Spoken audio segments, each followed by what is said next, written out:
let's start this. So good morning, good afternoon, good evening, depending on where you are joining from. We're very excited to kick off our sixth webinar from a series we've launched to connect our network of 45 markets. For those of you who don't know me, my name is Amr Al-Abd. I'm the Regional Managing Director for Endeavor Middle East, and I'm delighted to welcome you all today. Today, we're honored to have Martin Escobari, co-president of General Atlantic, with $83 billion in assets under management, 534 growth investments, 227 active portfolio companies. Wow, it's an amazing list. General Atlantic has a wealth of experience in driving successful growth. Martin will offer key insights into the strategies behind their success. The conversation will be moderated by Belal EL-Megharbel, co-founder and CEO of MaxAB. We're also thrilled to have an audience joining us from over 50 countries, a true reflection of Endeavor's global reach. Let's keep this interactive. Martin and Belal will chat for 20 minutes, and then we'll open up the floor to questions. You can submit your questions through the Q&A sessions. Belal, over to you. Thank you, Amr, and thank you, Martin, for being with us today. Martin is a really humble person, and the first time I heard his story in person, I was really truly impressed by his humility. So I would like actually for you to start, Martin, by narrating your story from before you moved to the US, launching a business in Brazil while you actually are not from Brazil, till you are here today with us. Yeah. When you read my one paragraph bio, it looks like a perfectly executed map. You know, scholarship to Harvard from Bolivia, goes to Brazil, starts an internet company, sells it, goes to private equity, and now is like a senior leader in a global firm. You would think it was a well planned out and straight line. The reality, it's absolutely not planned out. It's nothing like I thought my life was going to be. And the map and the line is only apparent when you look at the rearview mirror. The real story is I stumbled into a scholarship into a premier US institution because I had no money to pay for university, and only such universities provide a scholarship. I thought I'd be an economist at the World Bank. That was my life mission. But I needed to make money. So I discovered business as a necessity to pay for school books and dates at night, and ended up running a little student business and developed a true passion for what business can do to transform an organization, to transform society. After business school, wanted to go into private equity and could only get a job in Brazil. I'm Bolivian. Brazil is a big country, good music, good food, great climate. I'd say I do 2 to 3 years in private equity in Brazil, and then I'll come back to the States or ideally New York and try to find a job in New York. 2 years became 20 years. Wow. And my private equity career became a 9-month career because this was 1998 and it was the beginning of the dot-com revolution. And it was the perception that this was a transformative technology. And my private equity fund, which is owned by the 3G guys that today own, Burger King and ABI, InBev, sent me on a mission to invest $500 million in Brazilian tech startups. And in trying to do that, I discovered that there were no tech startups. There were just a bunch of people with PowerPoint presentations and $100 million pre-money valuations. And I was like, I can do a PowerPoint presentation. So we left after 9 months together with 5 partners. And we started what would become the #1 e-commerce company in Brazil. And at the time, there were less than 10 million internet users in Brazil and less than 200,000 e-commerce shoppers in Brazil. So it was a leap into an industry that had yet to develop. And my story in Submarino was 7 years long. It started very strong. We raised a lot of money. We almost went public. We literally were a week away from going public when the market just melted in front of our eyes. And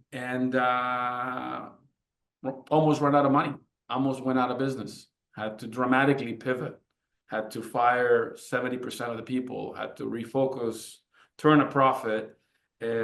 Eventually, we did turn a profit. Eventually, the market improved. We took Submarino public in Bovespa. It was the first technology company to ever go public in Bovespa. It was the highest multiple. We went public at the highest multiple ever seen in Brazil, which was 12 times EBITDA, which now seems quaint by global standards. But at the time, it was like, oh my God, it's a bubble. But we did go public, and we did grow the business, sold the business to a large incumbent in 2005, and then decided to go back to investing. I was briefly a partner at a traditional buyout shop called Advent, but very quickly got a call from General Atlantic. I had met General Atlantic trying to raise our Series B. And we actually met at the time, I think 100 funds trying to raise capital, raised money from about 17 of them. GA was the one that got away. They didn't believe they weren't ready for Brazil in 1999. But I thought they were an incredible shop. So 14 years ago, Bill Ford, the CEO, called me. I gladly joined to run Brazil. Built our Latin America practice, building up Brazil, opening offices in Mexico. LATAM became 10 to 15% of our activity. Our returns were very, very strong. And 7 years ago, the partnership asked me to move to New York to help become chairman of the investment committee, which was an incredible honor and a huge responsibility given the breadth of what we do. You know, we have 6 sectors, 19 offices, cover the world, large portfolio. One of the largest investors in the world, probably the largest growth equity investor in the world. And then last year, I was asked to run all of growth equity. So it's been a beautiful journey, one that I'm proud of. And in that journey, I have met so many interesting entrepreneurs, so many exciting entrepreneurs.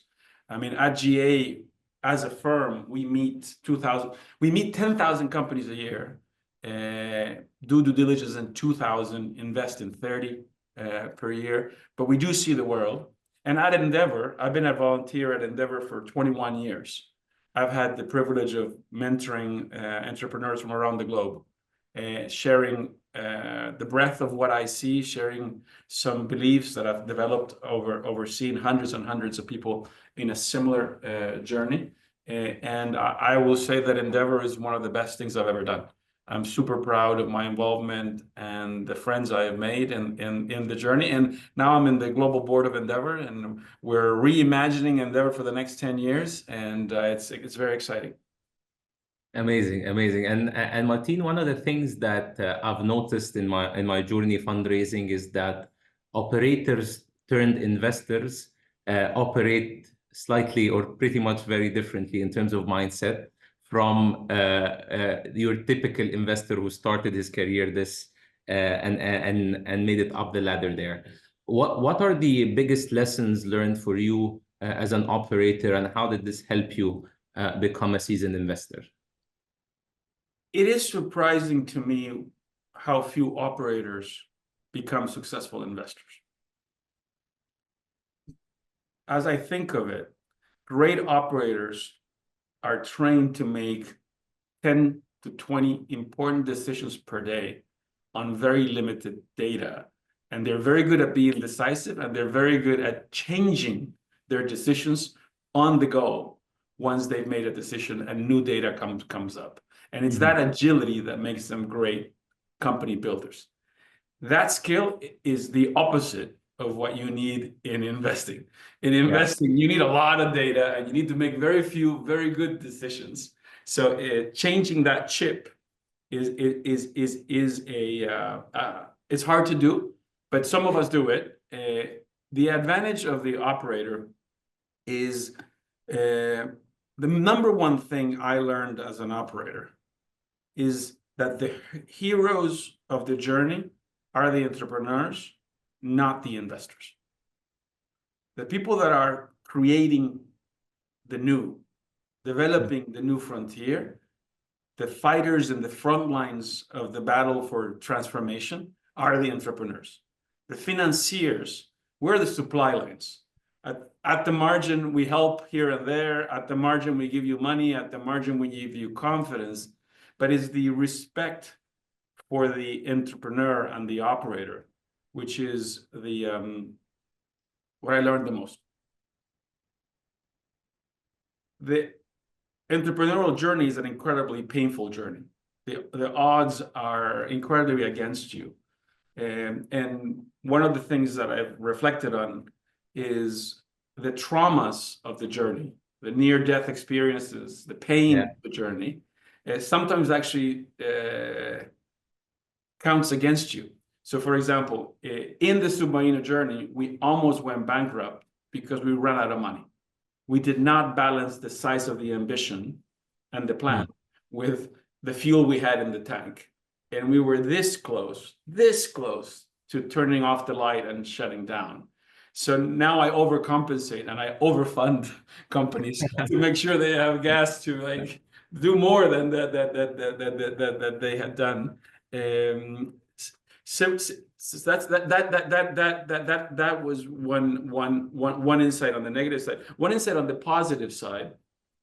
One of the areas where I've spent a lot of my time is thinking how to make companies, particularly emerging market companies, become more global, to think beyond the constraints of the small market in which we are born to go global. So Submarino was a failed attempt at globalization. We opened in 5 countries and shut down 4 of them when the money ran out. But over my journey as an investor, I've helped dozens of companies think through globalization. And that is an interesting journey. The big insight in globalization, and it's going to sound simple, but it's not. Every country is difficult. Yeah. Every new geography requires customization and adaptation and tropicalization of your strategy. But the size of the payoff of success in a new market is entirely dependent on how big that market is. So in thinking internationalization, first make sure you've conquered your domestic market and you are the leader, undisputed leader. Once you've figured it out, prioritize the bigger countries because everything is hard. Every new country is hard. Makes sense. And at Martin, at GA, you guys have been ahead in some of the emerging markets. You have decided to come later to some of the markets, right? Was this a function of focus, or what do you guys usually like to see in a specific market before you decide that we want to do a bet there and have more impact and presence in those markets? It starts with our founding investor, Chuck Feeney. Chuck Feeney was an incredible human being. He founded World Duty Free and sold it. Upon coming upon tremendous amount of wealth, he questioned himself, what is the purpose of money? Why am I so rich and what am I supposed to do with this wealth? And his answer, which is a beautiful answer, is the purpose of wealth is to improve the human condition. And his vision when he started General Atlantic was, I'm going to invest in growth and innovation wherever it appears. Geniuses are born everywhere in the world. So everywhere in the world has a possibility to create the next disruptive, innovative problem that's going to solve a real world issue. And he wanted 100% of the proceeds of this investment activity to go to charity. Wow. And he wanted to die a poor man. So over his lifetime, and he passed away last year, he donated $9.5 billion and died exactly like he wanted to die, having lived a beautiful life. But he always had us looking as the globe as the opportunity, not just the United States. We went into Europe 30 years ago. We went into the 3 major emerging markets 22 years ago, opening China, India, and Latin America. And we've been adding to that, opening Southeast Asia, opening Israel, recently opening, about to open an office in Riyadh. Soon we'll open an office in Abu Dhabi. We've always been chasing this idea of finding the best minds wherever they may be. Emerging markets today are about 30% of what we do. Over the last 20 years, our IRR in emerging markets is better than our IRR in developed markets. Very few firms have been successful in the emerging markets, as you know. The key to our success in emerging markets is because we're global. We are very global, but we're also very local. So in every geography we decide to invest, we hire local people who are incredibly plugged into the local community, into the local entrepreneur ecosystem. Every region in which we decide to invest, we raise money locally from local families and local industrial groups. So we have people on the ground with skin in the game with us, helping us navigate the complexities and the risks that are unique to the emerging markets. But just like there are more complexities, there are more problems. There are more industries that are heavily concentrated with rich, fat, oligopolistic margins that with technology, with entrepreneurship, with the right partners, with the right business models, the payoff is better. I'll use an example. Renting a house is difficult. Buying a used car. Buying a used car is difficult in every country. Buying a used car in Egypt is more difficult. That's very true. If you can figure out a way to safely buy a used car in Egypt, it's going to be more profitable than doing it in Alabama or in Frankfurt. So I think what excites us about being global is finding these great minds wherever they are and solving big, hairy problems. And if you solve a big problem, you're going to get paid.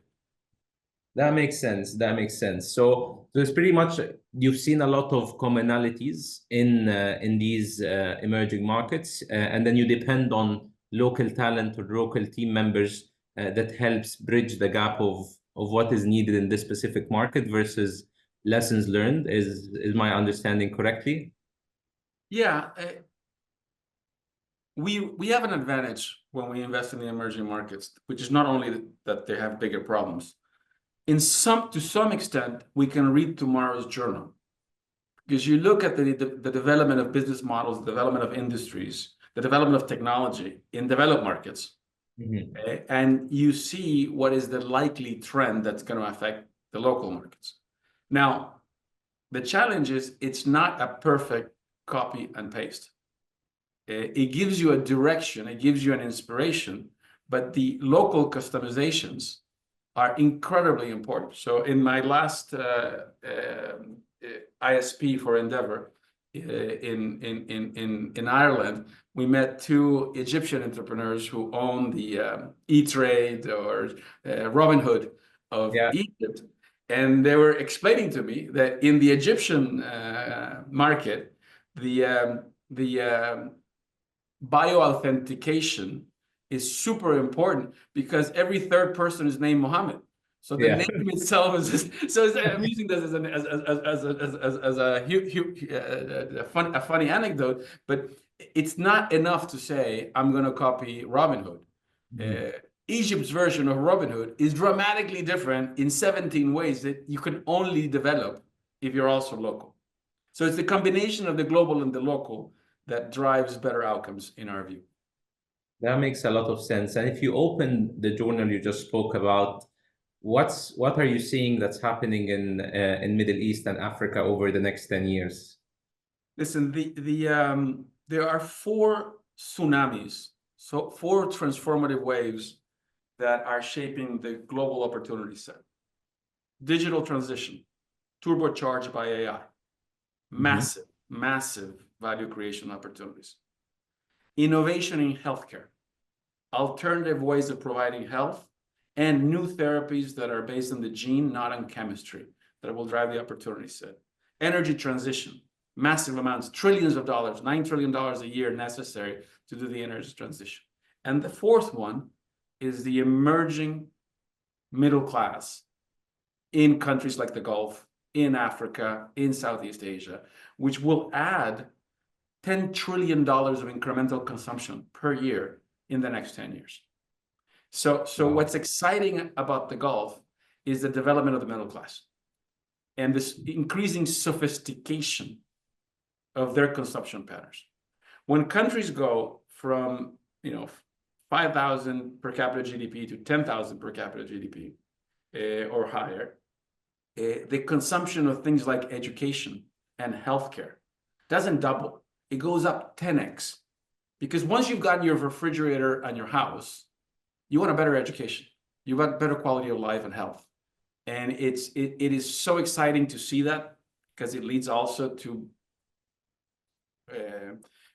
improvements in the quality of life of people, but it's a massive business opportunity. And it is at that breakout point where the new brands of the future, the new retailers, the new service providers get created, and then they become compounders for 20, 30 years. So that's what's exciting about the Gulf.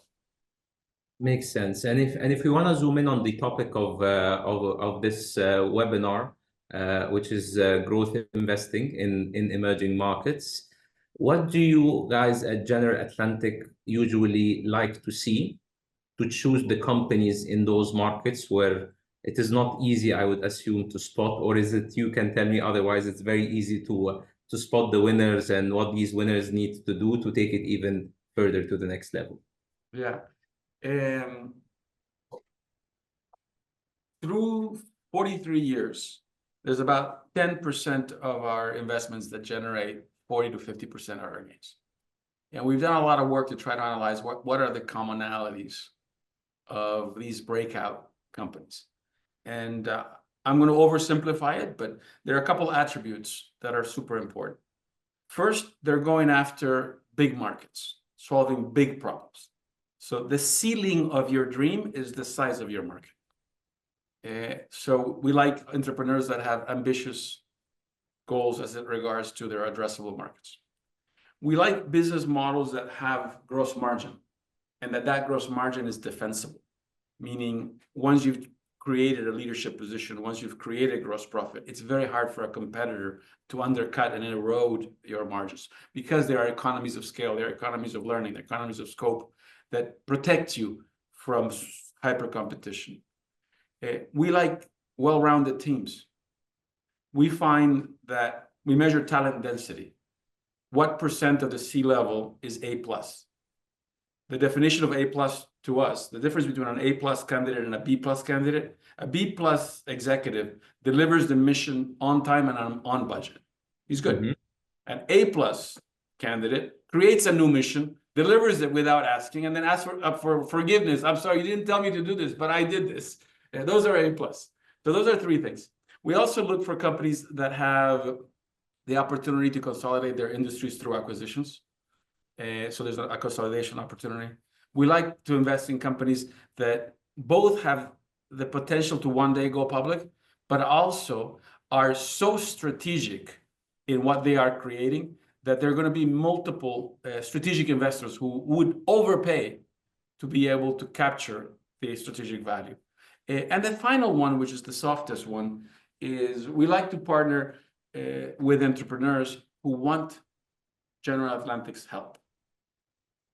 There's a number of things in which we are helpful. We've built some muscles that are custom made for high growth companies, and we help companies in these four major categories. Not all entrepreneurs want help. There's a very strong competitor who's a crossover investor, very active globally, and their approach is the opposite. They say to they're very open. They say, if you need help, we're not for you. We're just money and some ideas. And we're the opposite. If you don't need help, you don't need our money, because we're not good at just providing money. But you got to get the whole package. And to tap on this point, specifically at the later stage of the companies, how important is alignment between investors, i.e. board members specifically, and management teams? It's crucial. It's crucial. So first, I'm a big believer when you are in the dating process, meaning the due diligence process and the negotiation process, you should write a plan. What are we going to do together for the next 5 to 10 years? And if you can't agree at the moment of maximum seduction, you're unlikely to agree once you are living together. So that's a very important process. In selecting a partner, we get this information from surveys. We survey CEOs globally all the time. What are the characteristics that are important? First, the values of the firm and the person. Do we share the same values? When approached with a decision, will the grounding values of how I approach this decision be similar to yours? That's super important. Secondly, does the brand help my journey? When I tell my fellow Egyptian entrepreneurs that I have fund X in my cap table, does it make it easier to win a client? Does it make it easier to recruit a company? Does it make it easier to eventually go public? Does the brand stand for quality? And thirdly is, how is this fund going to help me? What specific ways I think I need help and I think they can help? So it's super important. It is a marriage. Unfortunately, in a lot of situations, there isn't that deep testing of compatibility, and life tests it. There's a correction, there's a crisis, and then you discover who you're living with in your house, and you say, if I had only known she was going to run away as soon as it was raining, I would not have become a partner with this person. So it's super important that you have alignment on values and you have alignment on the plan forward. Makes sense. And on the help point, have you noticed any trends of help you think management teams need that they don't know they need? Ooh, that's a good question.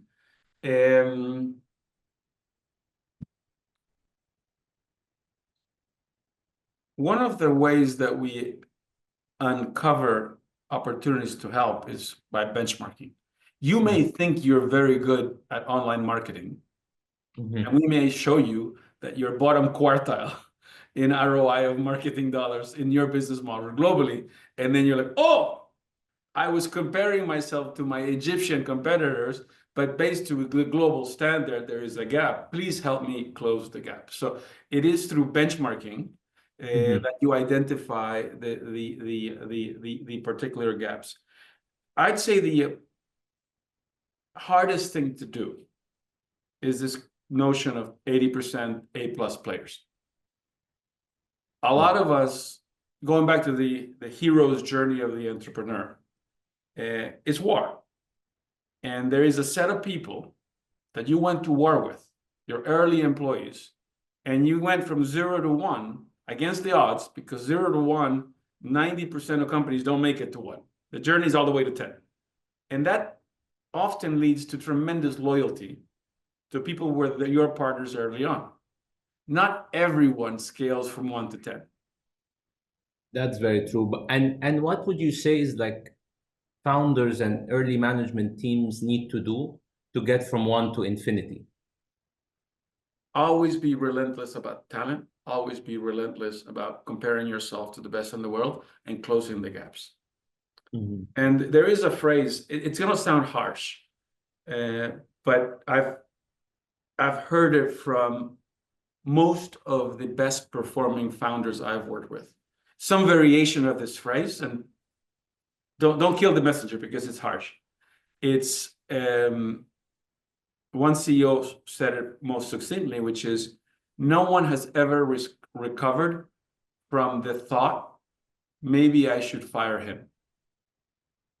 100% of the time, you delay the decision, and 90% of the time, once you've done the replacement, you say, I should have done it sooner. Yeah, it is so hard for us to break up with people who were there in the beginning. Yeah, there's obviously this emotional attachment that's always there. As you said, the journey is pretty tough. And it's worse in the emerging markets because we are emotional, tropical, fun-loving people. It's harder for us. That's very, very true. And back to the topic of growth investing again. My question would be, how should we think about liquidity and path to exit as the company scale in emerging markets, specifically when this part of the world haven't seen that much happen at a specific scale that you're used to? It takes time. It takes a little longer. But if you know math, the power of compounding, it compounds. So we may be frustrated on how much we achieve in 3 years, but we're going to be blown out of the water how much we can achieve in 10 and 15 years. So you need a little bit of patience. The sources of funding are cyclical. People rediscover their interest in the emerging markets every 7 years, and then there's a crisis, and then there's the sort of the valley of death, and there's 3 years where money is impossible. I've always said, when the windows of liquidity appear, raise more money than you need and spend it very, very wisely. I think IPO is a noble ambition. Small cap IPOs are a mirage because they suffer too much from the flows, particularly in geographies where you depend a lot on foreign investors. Comes and goes, and if you don't have a very liquid stock. So I think you need to think about scale. You need to think about business combinations, getting together with other companies that are complementarity, so that you can have scale to be interesting to sovereign funds, to be interesting to strategic investors, to be interested eventually to IPOs. But scale is important. It takes time, and sometimes it takes thinking outside the box for inorganic combinations. That makes sense. And Amr, I'd like to open it up for our attendees here for questions to Martin. I'm sorry if I asked too many questions. So I just want to make sure that we give time, give the floor to people who wants to ask Martin some questions. So how do you suggest we do that, Amr? We have some questions here on the Q&A. Okay. Shall we take them one by one? Sure. So first question by Antonio. When going international, with SMBs, SaaS entrepreneurs should do it in a centralized way versus opening up offices in major countries. Oh, listen, it's hard to generalize. There's a number of questions. If you want to succeed in a large, complex economy, it's hard to do that remote control. The same is true in my career. People who were investing in Brazil from New York, 90% of the time, they get things wrong. So you have to be local. You have to hire local talent. What is done locally, for sure, is the commercial and customer success components of the business.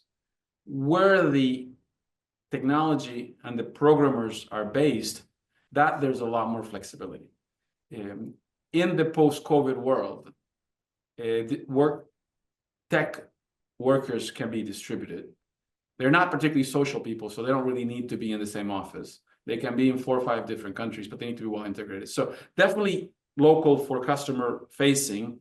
IT development, there are many configurations that have proven to be successful. And there's other question from an anonymous person.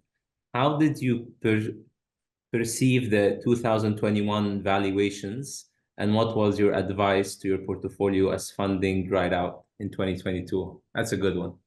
Yeah. So I've been through a number of bubbles. I think 4 real bubbles. And you know you're in a bubble when a number of things happen. First, traditional metrics of valuation get replaced by new metrics of valuation. Gross profit adjusted to growth, or ARR multiple, or it's not PE, it's not firm value to EBITDA, it's some new metric that drives valuations. You're like, okay, so we're valuing things based on some new technology that you see research reports being done. Secondly, deal velocity spikes up. Everyone is in a rush and things are getting done very, very quickly. And the third one is even the dumb people are making lots of money. So everybody is seeing appreciation of their stuff. If those 2 things are happening, you know you're in a bubble. What we told our companies is don't be deceived. I like to say death, taxes, and being valued at a PE multiple. You can delay it, but it's inevitable it will happen. So don't forget, as you build your business, you got to make money. Secondly, if money is cheap, raise more than you need and spend it wisely. Don't fall into the trap of, I need to spend it quickly so that I can fundraise the next round while this market's still, while the music's still playing. Because the music can stop at any second, and it's impossible to predict when the music will stop. So stay rational and fill up the gas tank with more gasoline than you think you'll ever need, and use it wisely. And gladfully, our companies did that. I mean, to give you a sense, in 2021, we raised $20 billion of primary capital in the portfolio, 95% with other people's money. By December of 21, 97% of our companies have fully funded business plans. This is against all theories about optimal balance sheet structuring. We're like, guys, this is not normal. Things that are not normal tend not to survive very long periods of time, and the correction happened. This correction has been more painful than other corrections, because it's been longer. So if you think of, for example, one key metric of the end of a correction is the return of FOMO, and typically the return of FOMO happens when there's hot IPOs. We haven't had a hot IPO market for 3.5 years. In 2000, we didn't have a hot IPO market for 18 months. And that's the second longest period without IPOs. So this one is painful. But to be fair, there was a lot of drinking in the party. So the hangover has to be longer. It was a big party in 2020 and 2021. Yeah, that's very true. And when do you see those hot IPOs coming back to market? Yeah, listen, for the IPO market to happen, 3 things need to happen. The first one is the global indices need to have at least 12 months of strong performance. Check.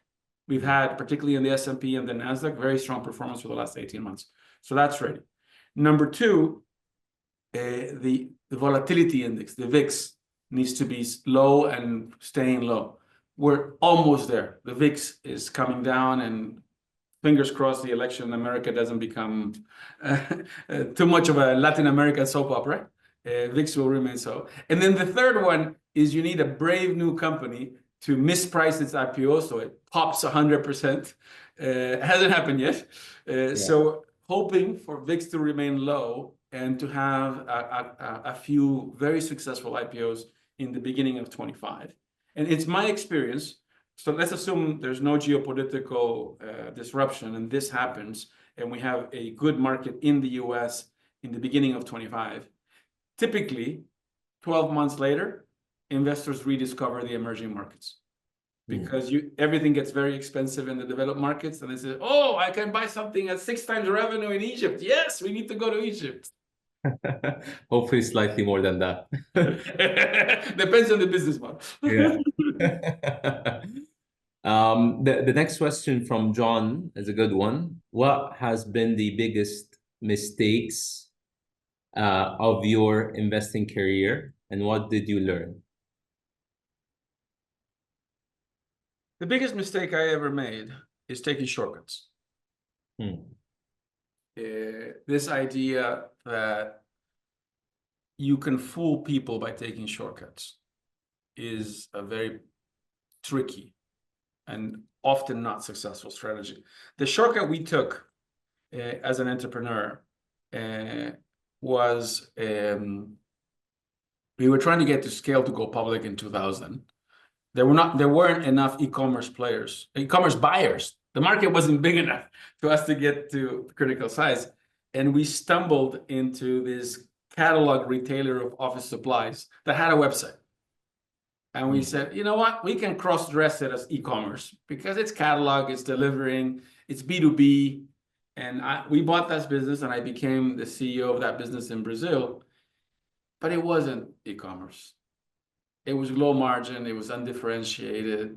The competitors weren't paying taxes. We had to pay taxes. And I had to run this thing for 3 years. So I was selling paper clips and pencils to the procurement arms of large companies. And it was so painful, so painful. So I remember on one time as I was, with my double Harvard degree and I believe that I'm super smart, waiting an hour for this head of procurement to tell me that my pencils were too expensive, I promised to myself, never again do I take a shortcut. Always take the long route, because that's what builds long-term value. Makes sense. Makes sense. Another question specifically on Southeast Asia. What are the key sectors in Southeast Asia that presents the most promising growth opportunities for investing in the upcoming years? And my question would that be similar to other emerging markets, not specifically Southeast Asia, before you answer? Listen, we've been in Southeast Asia for 15 years. It's been hard to invest in tech because of the small size of each individual market. And most of the success has been in consumer and healthcare.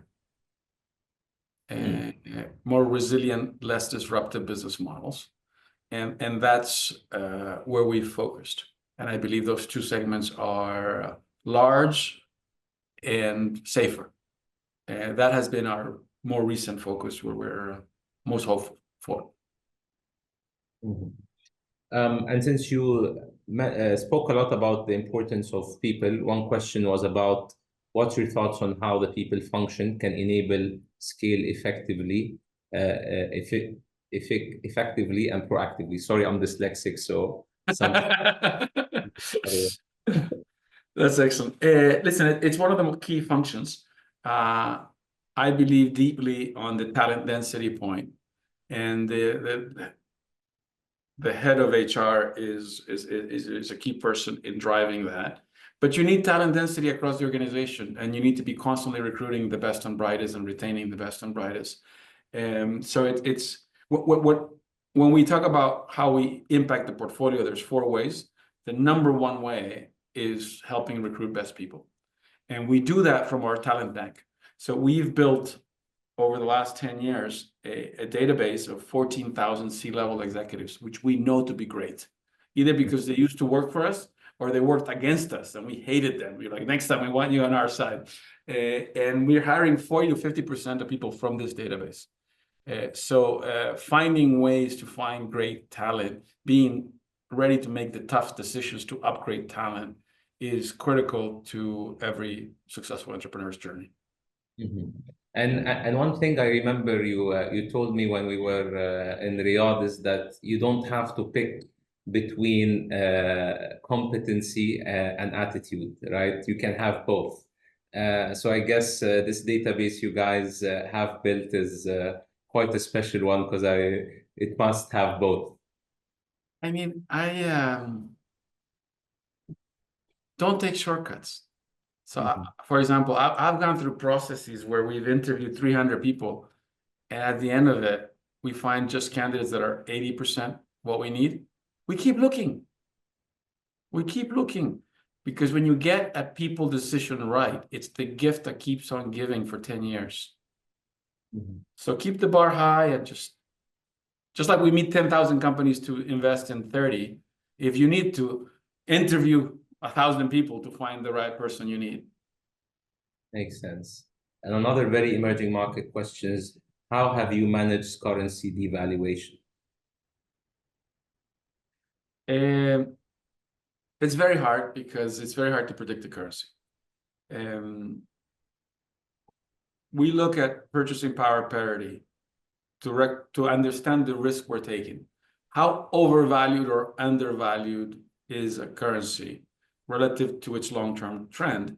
And when things look overvalued, we ask for a higher margin of safety. So in currencies that are very volatile, if normally we underwrite to 25% IRR, if the currency has risk, we'll say it's 35, 40%. So we need more margin of safety. Something else we look for is the ability to pass on inflation. Most of the time, currency depreciation and inflation are 80% correlated. And if you are a market leader in a market where you can have flexibility on pricing, that insulates you for 80% of the impact on sometimes currency helps. And you're in a weak currency country, but your services are in dollars or euros, then it's actually a net positive. Yeah. That makes a lot of sense. Another question from the Middle East is, how do you see fintech in the Middle East and Africa? Emerging markets are volatile. At every crisis, banks fail, and the large banks consolidate the industry. So it is very frequent that the richest people and the richest companies in many of the emerging markets are in the financial sector. And they're politically connected, and they've built nice, fat oligopolies that benefited from disruption. This is the perfect target for an entrepreneur to go after. So I love fintech. In LATAM, 70% of our gains have been in fintech, different flavors of it, from payments to banking services to investment management to banking as a service infrastructure. It is one of the most attractive segments. Mm-hmm. Makes a lot of sense, and because it's a very attractive segment, it's a very crowded segment at the same time. So how have people that you've seen do a good job, like create a moat around their business? Customer service. Nothing protects you more than delighting your customers. If you focus on providing the absolute best service, the brand will be built automatically, and the brand and your reputation will be the biggest moat. Mm-hmm. Everything is important. To provide great service, you need great people, you need great technology, you need product market fit. But your North Star should be, am I making my customers really, really happy? Am I creating value for my customers? Makes sense. One other question, what signs should the entrepreneur pay attention to say or he or she decides to pivot or shut down and move on?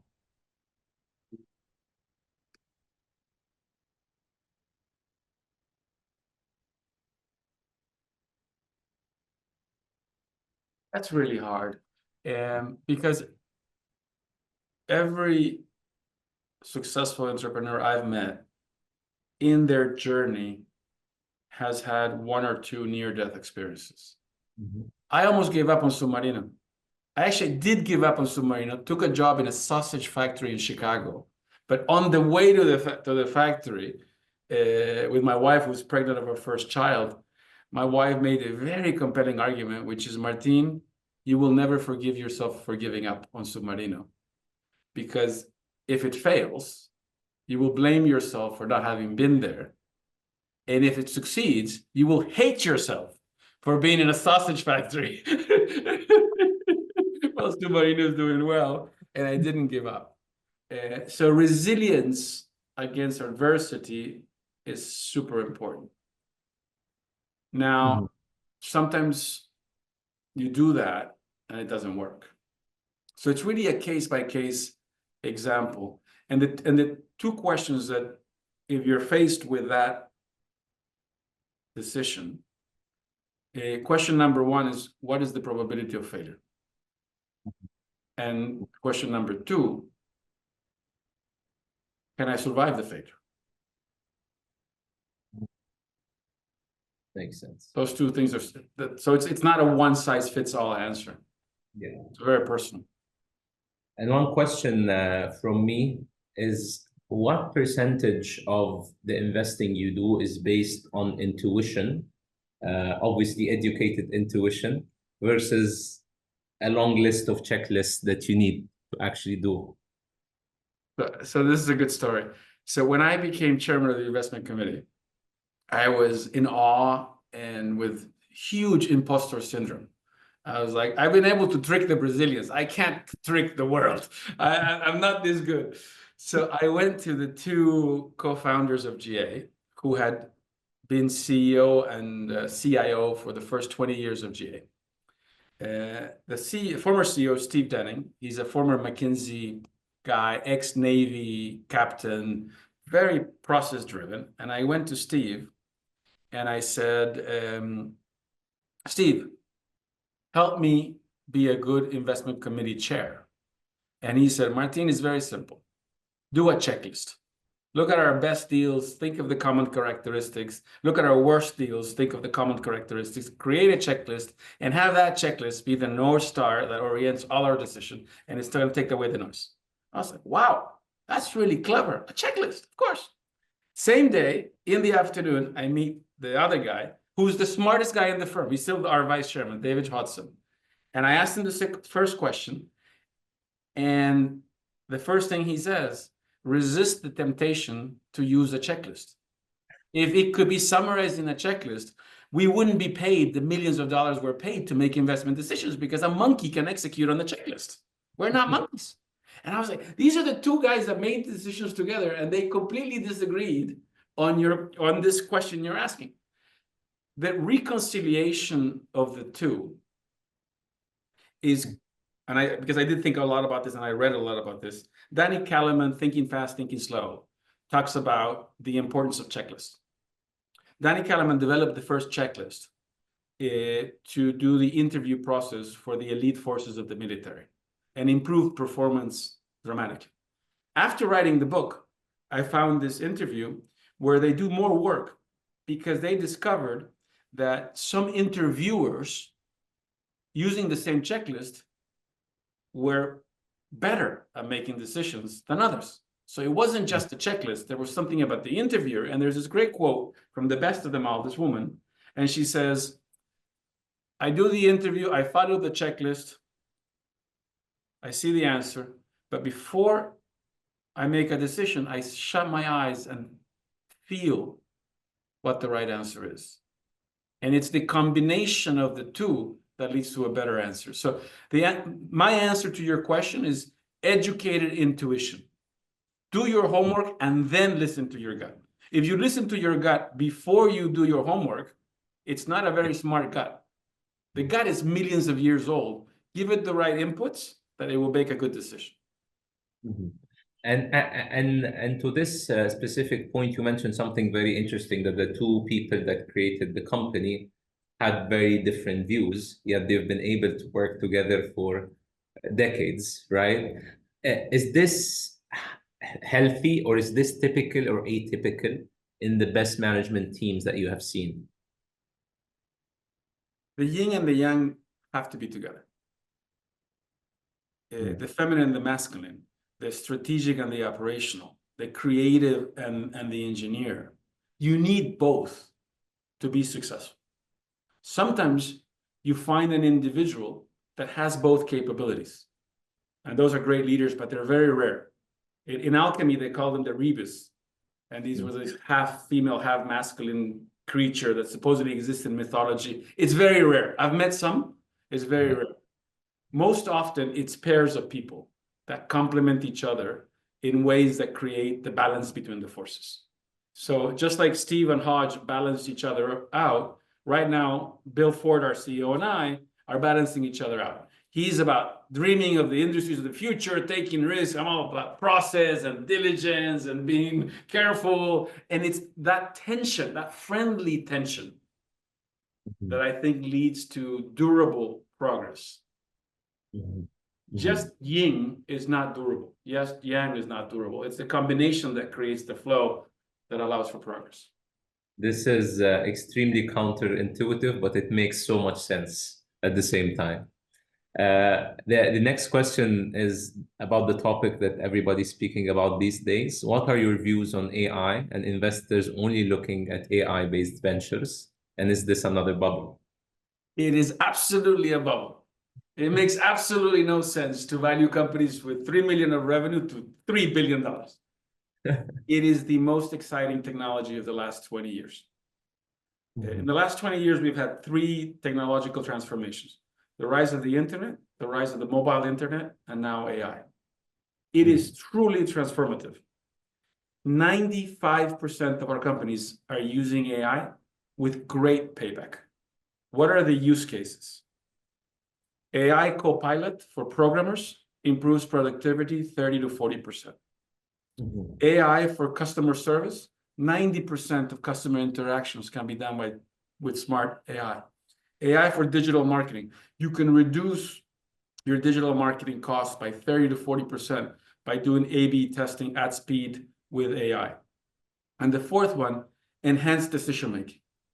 Your credit decisions, your investment decisions, your capital allocation decisions can be made better if you have an AI Copilot. So it's real. I think in the emerging markets, we're not going to create the next large language model.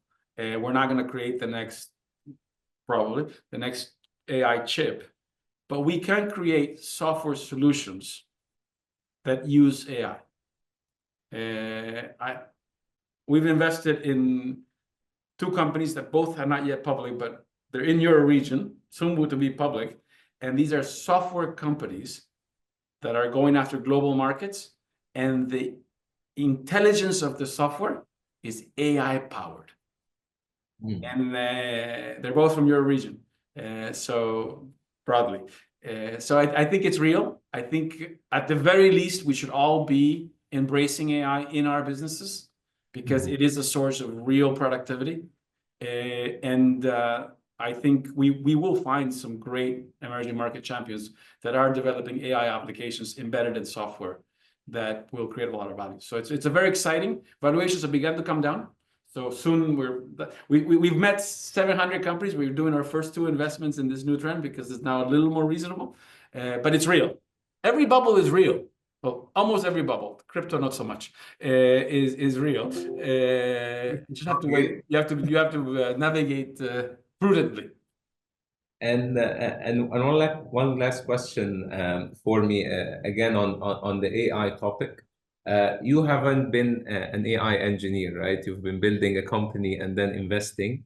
How can you tell which is going to work and which is not going to work? Like which data sets do you depend on to figure the next new breakthrough in AI? Like where is it going to come from?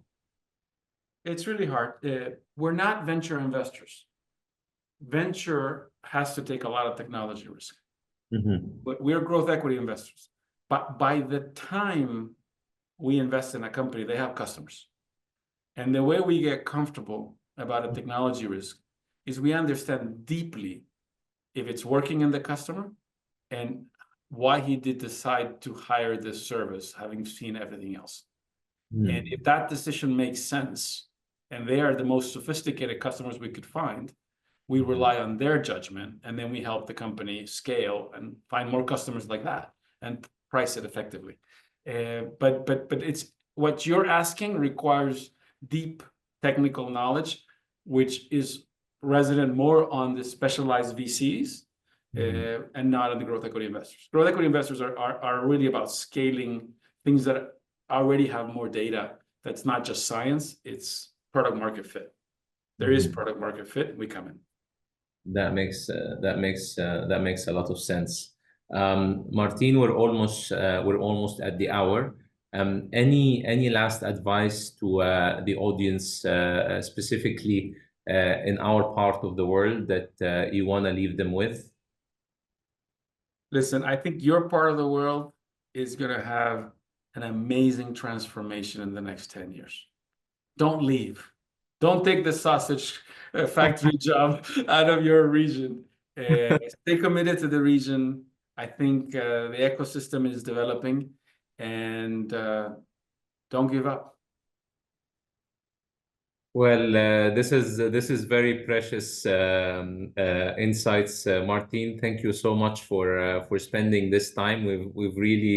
You've opened our eyes into a lot of things, and thank you for your generosity of time. We understand that obviously, as you mentioned in so many things, time is the most valuable thing that you have. So we really appreciate you giving us this time. Hopefully the region will stand up to the aspirations that people believe it's going to have. I believe we have some of the most resilient, talented people in our part of the world. and thank you for believing in them as well. Thank you so much for being with us today. Thank you for the invitation, and see you in person soon. See you soon.